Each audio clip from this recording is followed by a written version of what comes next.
राजा जिसे अपनी गद्दी छीनने का पछतावा है, एक राजकुमार जो दिन रात शराबियों और चोरों के साथ घूमता है, और एक योद्धा जिसे पूरा इंग्लैंड अगले राजा के रूप में देखना चाहता है। लेकिन सवाल यह है, क्या निकम्मा समझे जाने वाला यही राजकुमार एक दिन इंग्लैंड का सबसे महान राजा बनेगा? आज हम जानेंगे शेक्सपियर के सबसे शानदार historic play Henry fourth part 1 की कहानी बिल्कुल आसान हिंदी में। वीडियो को आखिर तक देखिए क्योंकि अंत में होने वाली एक लड़ाई पूरे इंग्लैंड के किस्मत को बदल देगी। हेलो दोस्तों, मैं हूं अंकित तिवारी और आज हम पढ़ने वाले हैं शेक्सपियर का प्रसिद्ध ऐतिहासिक नाटक हेनरी फोर्थ पार्ट 1। मेरा मानना है कि किसी भी कहानी को पढ़ने से पहले उसका बेसिक इन्फॉर्मेशन और मेन कैरेक्टर्स को ध्यान में रख लेना चाहिए। कहानी समझने में बहुत ही आसान होती है। हेनरी फोर्थ पार्ट 1 के ऑथर हैं विलियम शेक्सपियर। जेनरा है इस कहानी का हिस्टोरिक प्ले और इसको लिखा गया था 1596 टू 97 के अराउंड और पब्लिश हुआ था क्वार्टर में ये 1598 में, और शेक्सपियर के फर्स्ट फोलियो 1623 में ये पब्लिश हुआ था। इसकी सेटिंग रखी गई है इंग्लैंड में। लैंग्वेज है ब्लैंक वर्स एंड प्रोज और इसका सोर्स है राफेल होल्सेंट के क्रॉनिकल्स, और इसका सीक्वल भी है पार्ट 2। खैर, इसका जो मेन कैरेक्टर है ना वो है किंग हेनरी फोर्थ। खुद वो मेन कैरेक्टर है, ये किंग ऑफ इंग्लैंड है। ये पिता है प्रिंस हॉल के। बुद्धिमान तो है लेकिन ये वरीड रूलर है और ये ऐसा चाहते हैं कि इनका बेटा जो है प्रिंस हॉल एक अच्छा और रिस्पॉन्सिबल इंसान बन जाए। नेक्स्ट हमारा इंपॉर्टेंट कैरेक्टर है Prince Hal Henry, Prince of Wales. ये कहानी के प्रोटैगनिस्ट हैं। फ्यूचर किंग हेनरी 5 यही बनने वाले हैं। सबसे पहले जब ये अपीयर होते हैं तो बहुत ही रिलेटिवेंस, बहुत ही लापरवाह दिखते हैं, लेकिन अंत में ये बहुत ही महान योद्धा बनकर बाहर निकलते हैं। इनके द्वारा प्ले में एक फेमस लाइन कही गई है, I know you all. Next third character है सर जॉन फाल्स्टॉप। ये एक फैट और ह्यूमरस इंसान है और ये प्रिंस हॉल का काफी क्लोजेस्ट अलाई है। ठीक है, ये थोड़ा डरपोक है बट ये इसका दिमाग बहुत अच्छा है। ठीक है, और इसे प्ले में रखा गया है कॉमेडी के लिए। ठीक है, नेक्स्ट कैरेक्टर है हमारे जो नेक्स्ट कैरेक्टर वो है हॉटस्पर। आप इनको राइवल मान सकते हैं, एक तरफ से कहानी का एंटागोनिस्ट भी मान सकते हैं। बहुत ही बहादुर है, ऑनरेबल है और गुस्सा जल्दी आ जाता है। मारे जाते हैं प्रिंस हॉल के द्वारा शिवरी की लड़ाई में। नेक्स्ट है अर्ल ऑफ नॉर्थम्बरलैंड। ये फादर है हॉटस्पर के और लीडर है रेबेलियंस के, विद्रोहियों के। वर्सेस्टर कौन है? हॉटस्पर अंकल है, यानी हॉटस्पर यानी जो हमारी कहानी का विलन मान सकते हो, उसके चाचा जी हैं ये, और पॉलिटिकल स्ट्रेटेजिस्ट हैं। बहुत मस्त पॉलिटिकल स्ट्रेटेजी ये बनाते हैं। नेक्स्ट है डगलस, स्कॉटिश वॉरियर है और ये भी अलाई है हॉटस्पर का और अच्छा सोल्जर है। लेडी पर्सी जिन्हें कैट भी कहा गया, ये वाइल्ड वाइफ ऑफ हॉटस्पर है और बहुत प्यार करती हैं अपने पति से और चिंतित रहती हैं उनके बारे में। नेक्स्ट है लेडी मोरटाइमर क्या है? वाइफ ऑफ मोरटाइमर है और वेल्स बोलती हैं ये, लैंग्वेज इनकी है वेल्स, और symbol of love and loyalty इनको प्ले में माना गया है। नेक्स्ट है एडमंड मोरटाइमर। ये अलाई रेबल्स का कैप्चर्ड बाय वेल्स और कंसीडर्ड माने जाते हैं कि ये भी गद्दी पर बैठने चाहिए। अब है ओवेन ग्लेनडोवर। ये कौन है? वेल्स लीडर है और ये जादू में और भविष्यवाणी में मानते हैं और ये भी एक विद्रोही है। नेक्स्ट है बारडोल्फ, हाँ, और ये फ्रेंड है फालस्टाफ का और पीता रहता है उसके साथ। नेक्स्ट है पॉइंट्स फ्रेंड है प्रिंस हॉल का और जो जोक्स मारते हैं प्रैक्टिकल जोक्स ना प्रिंस हॉल, उनकी अच्छी मदद करता है ये। आखिरी हमारी थोड़ी लेस इंपॉर्टेंट कैरेक्टर है मिस्ट्रेस क्विकली उस शराब खाने की मालकिन है और इनका कनेक्शन है फालस्टाफ के साथ। आइए कहानी को शुरू करते हैं। यह सिर्फ युद्ध की कहानी नहीं है, यह कहानी है एक अपराध बोध से भरे राजा की, एक बिगड़े हुए राजकुमार की और एक ऐसे योद्धा के जिसे लोग असली हीरो मानते हैं। पूरा नाटक 2 अलग अलग कहानियों के साथ चलती है। पहली कहानी किंग हेनरी फोर्थ और उनके बेटे प्रिंस हॉल के रिश्ते की। दूसरी कहानी पर्सी परिवार की बगावत की। शुरुआत में ये दोनों कहानियां अलग अलग लगती हैं, लेकिन अंत में दोनों एक ही युद्ध के मैदान में आकर टकराती हैं। कहानी शुरू होती है इंग्लैंड के राजा किंग हेनरी फोर्थ से। वह बहुत बूढ़े तो नहीं हैं, लेकिन चिंताओं ने उन्हें समय से पहले ही बूढ़ा बना दिया है। उनकी सबसे बड़ी परेशानी क्या है? उन्हें अपनी गद्दी मिलने का तरीका याद आता है। उन्होंने पिछले राजा रिचर्ड सेकेंड को सत्ता से हटाकर खुद इंग्लैंड का राजा बनने का रास्ता बनाया था। अब वही फैसले उन्हें अंदर से अंदर खाए जा रहे हैं। उन्हें डर है जिस तरह उन्होंने सत्ता हासिल की वैसे ही कोई और उन्हें भी सत्ता से हटा सकता है। और सच कहे तो उनका डर बिल्कुल भी गलत नहीं था। पूरा इंग्लैंड धीरे धीरे विद्रोह की आग में जलने वाला था। लेकिन राजा की चिंता यही खत्म नहीं होती। उनके सामने दूसरी उससे भी बड़ी चिंता है, उनका अपना बेटा प्रिंस हॉल। प्रिंस हॉल एक निकम्मा राजकुमार है, जिस राजकुमार को भविष्य में पूरे इंग्लैंड का राजा बनना था। वह महल में नहीं बल्कि लंदन के एक बदनाम शराब खाने में अपना समय बिताता है। उस शराब खाने का नाम है द बूअर्स हेड टैवर्न। यहाँ उसके दोस्त कौन है? राजकुमार का मंत्री, सैनिक? बिल्कुल नहीं। उसके दोस्त थे चोर, डकैत, जुआरी और शराबी। राजा का बेटा, लेकिन आदतें सड़क के गुंडों जैसी। पूरा इंग्लैंड सोचने लगा था अगर यही अगला राजा बना तो देश का क्या होगा। अब प्रिंस हॉल के साथ हमेशा कुछ अजीब लोग दिखाई देते थे। सबसे पहले बाडुल्फ, जिसका चेहरा हमेशा लाल रहता था। पूरे नाटक में लोग उसी बात पर उसका मजाक उड़ाते। फिर आता है पेटो, एक और शरारती साथी। और फिर नेट पॉइंट, जिसके दिमाग में हमेशा कोई ना कोई चाल चलती रहती। लेकिन इन सबसे अलग एक ऐसा किरदार है जो पूरे नाटक में जान डाल देता है, सर जॉन फाल्स्टॉप। अगर शेक्सपियर ने इस नाटक में सबसे यादगार कोई पात्र बनाया है तो वह है सर जॉन फाल्स्टॉप। एक मोटा, आलसी, झूठ बोलने वाला, बेहद समझदार इंसान। वह तलवार से कम अपनी बातों से ज्यादा लड़ता है। शराब उसका सबसे बड़ा प्यार है और मुसीबत से भागना उसकी सबसे बड़ी कला। लेकिन एक खास बात है, प्रिंस हॉल चाहे जितने भी ताने मारे, फाल्स्टॉप हमेशा उसका जवाब मुस्कुरा कर ही देता है। उन दोनों की दोस्ती पूरे नाटक में सबसे मजेदार हिस्सा बन जाती है। प्रिंस हॉल का सबसे बड़ा सीक्रेट।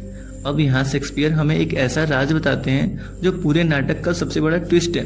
दुनिया ऐसा सोचती है प्रिंस हॉल सचमुच बिगड़ चुका है, लेकिन असलियत कुछ और है। प्रिंस हॉल अकेले में दर्शकों से कहता है, मैं जानबूझकर इन चोरों और शराबियों के साथ रहता हूँ। दर्शक मतलब रीडर्स। एक दिन अचानक मैं खुद को बदल दूंगा। जब लोग मुझे बुरे इंसान से एक आदर्श राजकुमार बनते हुए देखेंगे तो वे मुझे पहले से भी ज्यादा प्रेम करेंगे। यानी प्रिंस हॉल सिर्फ मौज मस्ती नहीं कर रहा, वह अपनी भविष्य की छवि बना रहा है। यह शेक्सपियर की सबसे शानदार कैरेक्टर डेवलपमेंट में से एक है। एक दिन क्या होता है, नेट पॉइंट्स, मैंने कैरेक्टर बताया था ना, उनके दोस्त हैं भागते हुए ट्रेवन। ट्रेवन कौन? ट्रेवन क्या है जी? शराब खाना है की तरफ आते हैं।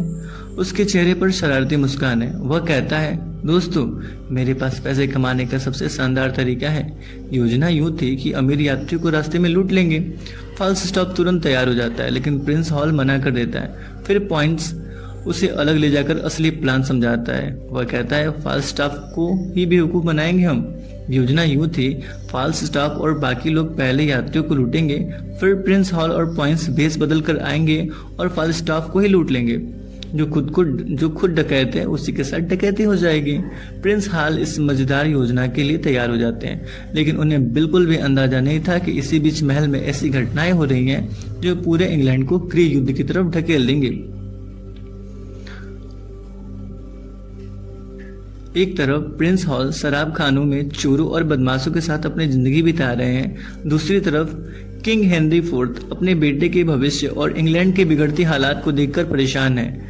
लेकिन अब कहानी का दूसरा और सबसे खतरनाक प्लॉट शुरू होने वाला है। एक ऐसी बगावत जो पूरे इंग्लैंड को गृह युद्ध में झोंक देगी।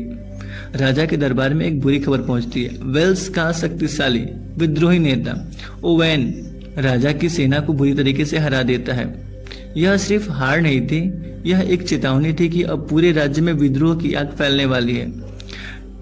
गैंडवर कोई साधारण योद्धा नहीं था, वह पढ़ा लिखा, बुद्धिमान, बहादुर सेनापति था। लोग तो यहाँ तक कहते थे कि उसके पास जादुई शक्तियां हैं। वह शकुन, भविष्यवाणी और अंधविश्वास पर बहुत भरोसा करता था, इसलिए उसके कई फैसले इन्हीं बातों से प्रभावित होते थे। लेकिन राजा को सबसे बड़ा झटका किसी और बात से लगा। हॉटस्पर ने मदद क्यों नहीं भेजी? अब हॉटस्पर कौन है? राजा को उम्मीद थी उत्तर इंग्लैंड का सबसे बहादुर योद्धा हेनरी पर्सी, जिसे सब हॉटस्पर कहते हैं, अपनी सेना भेजकर राजा की मदद करेगा। लेकिन हॉटस्पर ने ऐसा नहीं किया, उसने अपनी सेना रोक ली। अब राजा को शक होने लगता है कि पर्सी परिवार कुछ बड़ा करने की तैयारी कर रहा है। किंग हेनरी तुरंत हॉटस्पर को दरबार में बुलाते हैं और पूछते हैं, जब राज्य संकट में था तब तुमने मदद क्यों नहीं की? लेकिन इस सवाल का जवाब सिर्फ हॉटस्पर के पास नहीं बल्कि पूरे परिवार के पास था। हॉटस्पर दरबार में आता है लेकिन माफी मांगने नहीं, वह राजा को याद दिलाता है, क्या आपको याद है कि आप राजा कैसे बने थे? जब रिचर्ड सेकंड को गद्दी से हटाया गया था तब सबसे ज्यादा मदद किसने की थी आपकी? पर्सी परिवार ने। उन्होंने अपनी ताकत, अपनी सेना, अपना प्रभाव लगाकर हेनरी को राजा बनाया, लेकिन राजा बनने के बाद हेनरी ने वही परिवार फुला दिया जिसने उन्हें ताज दिलाया था। सम्मान कम मिला, इनाम कम मिला और धीरे धीरे भरोसा भी टूट गया है। यहीं से पर्सी परिवार के मन में विद्रोह का बीज पड़ गया था। हॉटस्पर के चाचा थॉमस पर्सी, जिन्हें अर्ल ऑफ वॉरचेस्टर कहा जाता है, इस कहानी में सबसे चालाक लोगों में से एक है। उनका मानना है कि राजा अब भरोसे के लायक नहीं। किंग हेनरी उन्हें समझाने की कोशिश करते हैं। वे कहते हैं, अपने भतीजे हॉटस्पर को शांत करो, वो लेकिन वॉरचेस्टर साफ मना कर देता है। राजा गुस्से में आकर उन्हें उसके पद से हटा देते हैं। यहीं से दोनों पक्षों के बीच आखिरी रिश्ता भी टूट जाता है। अब युद्ध लगभग तय था। अब पर्सी परिवार अकेला नहीं था। धीरे धीरे राजा के विरोधी एक एक करके एक साथ जुड़ने लगते हैं। सबसे पहले ओवेन, फिर आता है एडमंड मोर्टाइमर, जिन्हें अर्ल ऑफ मार्च कहा जाता है। मोर्टाइमर की मौजूदगी बहुत महत्वपूर्ण थी। क्यों? क्योंकि रिचर्ड सेकेंड के बाद राजा बनने का सबसे मजबूत दावा मोर्टाइमर ने भी किया था, लेकिन ताज हेनरी को मिल गया था। इसलिए मोर्टाइमर भी राजा से नाराज है और अब पर्सी परिवार के साथ खड़ा है। अब एक और चौंका देने वाली बात होती है। राजा के खिलाफ विद्रोह में एक धार्मिक नेता भी शामिल हो गया है। यह है रिचर्ड स्क्रूप, यानी आर्क बिशप ऑफ यॉर्क। एक पादरी का युद्ध में उतरना यह दिखाता है राजा के खिलाफ असंतोष सिर्फ सैनिकों में नहीं बल्कि समाज के कई प्रभावशाली लोगों में भी फैल चुका है। विद्रोहियों के साथ अब स्कॉटलैंड का सबसे खतरनाक योद्धा भी जुड़ जाता है, जिसका नाम है द डगलस। वह स्कॉटिश सेना का महान सेनापति था। युद्ध के मैदान में उसका नाम सुनकर सैनिक डर जाते थे। अब विद्रोहियों के पास हॉटस्पर जैसा नायक, क्लाइंडर जैसी ताकत, मोर्टाइमर जैसा दावेदार, वॉरचेस्टर जैसी चालाकी, आर्क बिशप का समर्थन और डगलस जैसा योद्धा था। ऐसा लग रहा था जैसे राजा की हार तय हो। उधर प्रिंस हॉल, इधर उत्तर में विद्रोह की तैयारी चल रही थी। उधर प्रिंस हॉल अभी भी फालस्टाफ के साथ अपनी शरारतों में लगा था। पॉइंट्स और हॉल अपनी योजना के अनुसार फालस्टाफ को भी लूट लेते हैं। फालस्टाफ जब टैवर्न पहुंचता है तो लंबे लंबी झूठी कहानियां सुनाने लगता है। वह कहता है, मैंने अकेले 20-30 डकैतों से लड़ाई की। प्रिंस हॉल और पॉइंट्स उसकी हर बात सुनते हैं और फिर सच्चाई बताकर खूब हंसी उड़ाते हैं। टैवर्न खाकों से गूंज उठता है, लेकिन यही हंसी कुछ ही पलों में खत्म होने वाली थी। अचानक टैवर्न में एक शाही संदेश वाहक आता है।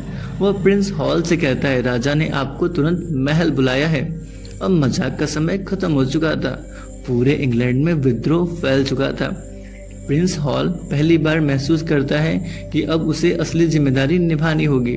वह अगले ही दिन महल के लिए रवाना हो जाता है, लेकिन उसे नहीं पता कि महल पहुंचने के बाद अपने पिता उसके सामने ऐसी बातें कहेंगे जो उसकी पूरी जिंदगी को बदलकर रख देगा। पर्सी परिवार ने किंग हेनरी IV के खिलाफ एक बड़ा महागठबंधन तैयार कर लिया था। हॉटस्पर, ग्लाइंडर, मोर्टाइमर, डगलस और आर्क बिशप सभी अब राजा के दुश्मन बन चुके थे और अब यहाँ पर प्रिंस हॉल महल पहुंच चुका है। किंग हेनरी अपने बेटे को देखते ही गुस्से और निराशा से भर जाते हैं। वे कहते हैं, तुम इंग्लैंड के भविष्य के राजा हो, लेकिन तुम्हारे अंदर राजा जैसी एक भी आदत नहीं है। तुम अपना सारा समय शराबियों, चोरों और आवारा लोगों के साथ बिताते हो। लोग तुम्हारा सम्मान नहीं करते बल्कि तुम्हारा मजाक उड़ाते हैं। फिर राजा एक ऐसी बात कहते हैं जो प्रिंस हॉल के दिल पर सीधा वार करती है।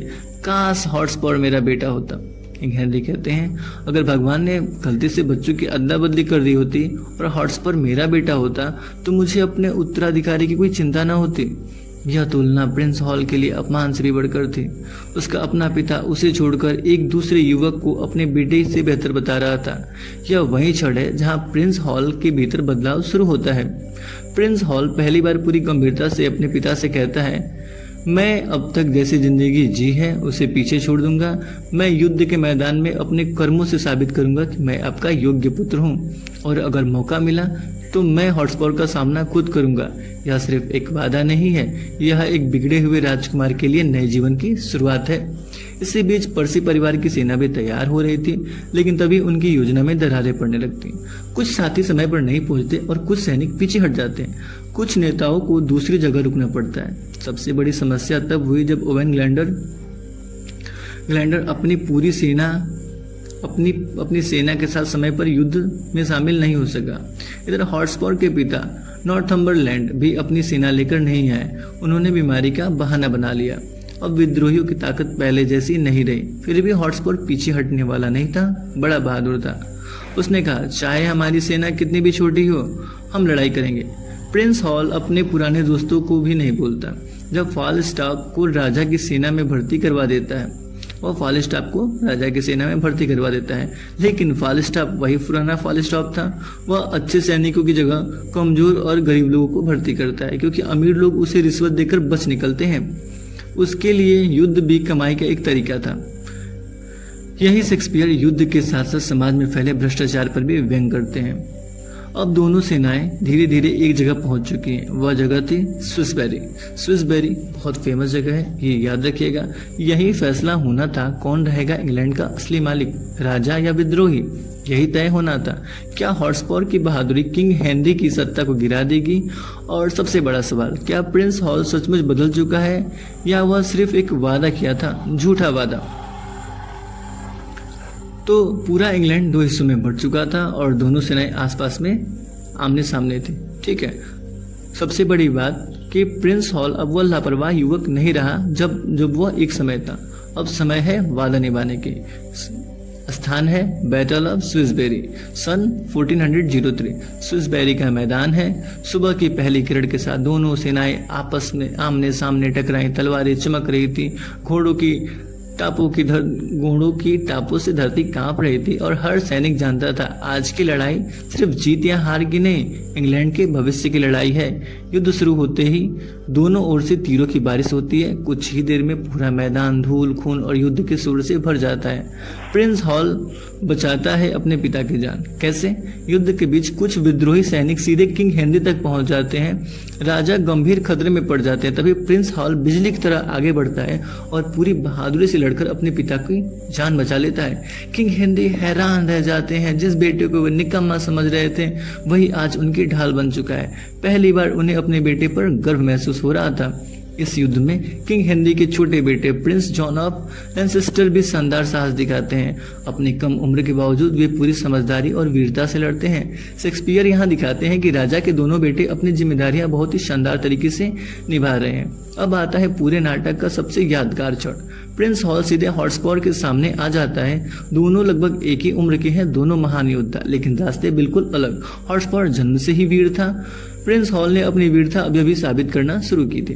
दोनों के बीच भयंकर द्वंद्व युद्ध शुरू हो जाता है। तलवारें टकराती हैं। दोनों एक दूसरे पर लगातार वार करते हैं। कुछ पल के लिए तो ऐसा लगता है जैसे जीत किसी की भी हो सकती है, लेकिन अंत में प्रिंस हॉल एक निर्णायक वार करता है। हॉटस्पॉर जमीन पर गिर जाता है। इंग्लैंड की सबसे बहादुर विद्रोही सेना युद्ध भूमि में हमेशा के लिए शांत हो जाती है। प्रिंस हॉल अपने सबसे बड़े प्रतिद्वंदी को सम्मान देते हुए कहता है, तुम एक महान योद्धा थे। यही क्षण प्रिंस हॉल को एक गैर जिम्मेदार युवक से भविष्य के एक महान राजा में बदल देती है। लेकिन फिर फालस्टाफ की एक मजेदार हरकत देखने को मिलती है और ये इस प्ले का कॉमिक सीन है। जैसे युद्ध तेज होता है, फालस्टाफ डर जाता है। वह लड़ने के बजाय जमीन पर लेट जाता है और मरने का नाटक करने लगता है। उसका मानना था जिंदा कायर होना मरे हुए बहादुर होने से बेहतर है। युद्ध खत्म होने के बाद वह उठकर दावा करता है कि हॉटस्पॉर को उसी ने मारा। प्रिंस हॉल उसकी इस झूठ कहानी को समझ जाता है, लेकिन फिर भी उसे मुस्कुरा कर जाने देता है, क्योंकि यही फालस्टाफ का स्वभाव था, झूठ, हास्य और चालाकी। हॉटस्पॉर की मौत के बाद विद्रोहियों का हौसला टूट जाता है। किंग हेनरी की सेना बैटल ऑफ स्विसबेरी जीत जाती है। कई विद्रोही मारे जाते हैं, कुछ को बंदी बना लिया जाता है और बहुत सारे भाग निकलते हैं। लेकिन युद्ध अभी पूरी तरीके से खत्म नहीं हुआ।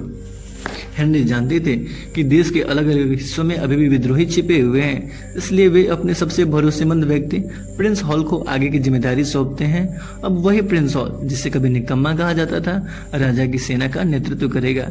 यहीं से उसके महान राजा बनने का सफर सचमुच में शुरू होता है और यहीं से कहानी आगे जाएगी। और हेनरी IV पार्ट 2 जो विलियम शेक्सपियर ने लिखा है, मैं आपके लिए जरूर वो पार्ट लेकर आऊँगा। दोस्तों, हेनरी फोर्थ पार्ट 1 हमें सिखाता है इंसान की पहचान उसकी पुरानी गलतियों से नहीं बल्कि बदलाव से होती है। प्रिंस हॉल इसका सबसे बड़ा उदाहरण है। जिस युवक को पूरा इंग्लैंड निकम्मा समझता था, वही अंत में सबसे बहादुर योद्धा बनकर निकलता है। अगर आपको यह कहानी पसंद आई हो तो वीडियो को लाइक करें, चैनल को सब्सक्राइब करें और कमेंट करके जरूर बताएं अगली वीडियो आपको किस वीडियो पर चाहिए। Thank you for watching.